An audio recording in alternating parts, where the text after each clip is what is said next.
ایک طرف کچھ لوگ اناج کے ریٹ بڑھا کر کما رہے ہیں اور کچھ لوگ وہی مہنگا اناج خرید کر لوگوں میں فری تقسیم کر رہے ہیں۔ اللہ اکبر۔ اب دو لوگ ہیں، کچھ جنت کما رہے ہیں، کچھ پیسہ کما رہے ہیں۔ اب آپ کی مرضی ہے آپ نے کیا کمانا ہے۔ جو دینے والے ہم نے دیکھا ہے کہ وہ اپنے گھر کے اندر چھوٹا سا جو باکس تھا جمع کیے تھے وہ بھی توڑ کے دے رہے ہیں، تو بچے اپنے والدین سے عرض کر کے دے رہے ہیں، تو یہ بڑی بات ہے۔ اور اللہ پاک نے جن کو زیادہ دیا ہے وہ بھی خرچ کریں، یہ کمانے کا وقت نہیں ہے۔ اور خاص طور پہ ان کو تو ریٹ ٹو ریٹ دینا جو بانٹنے کے لیے لے رہے ہیں، اور اس میں بھی اچھی کوالٹی دے، یہ بھی بڑا اچھا ضروری ہے کہ پیکٹ پیک کرتے وقت اگر چیک نہیں ہوا اور بیچارے غریب جب کھولتے ہیں۔ اب ہمیں اچھی طرح یاد ہے کہ اچھا اب تو ہم نے خیر اس پہ کافی پالیسی چینج کی ہے۔ کووڈ کے زمانے میں کیا تھا کہ لوگ اناج بنے ہوئے ہمیں دے رہے تھے، تو ہم پھر اس کو چیک نہیں کرتے تھے، بھیج دیتے تھے، تو ہمیں باقاعدہ پریشان حالوں نے تصویریں بھیجی کہ یہ آپ نے کیسا اناج بھیجا ہے ہمیں۔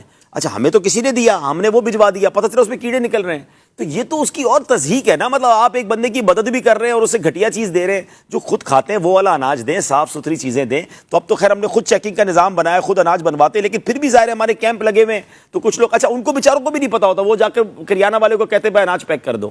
تو اس کریانہ اسٹور والے کو چاہیے یا اس فیکٹری والے کو چاہیے کہ یار بہترین دیں یار، آپ کا اسٹاک پڑا ہوا ہے، پچھلی چیزیں ایکسپائر ہوئی پڑی ہیں، وہ نکال دو یار، یہ موقع اچھا ہے۔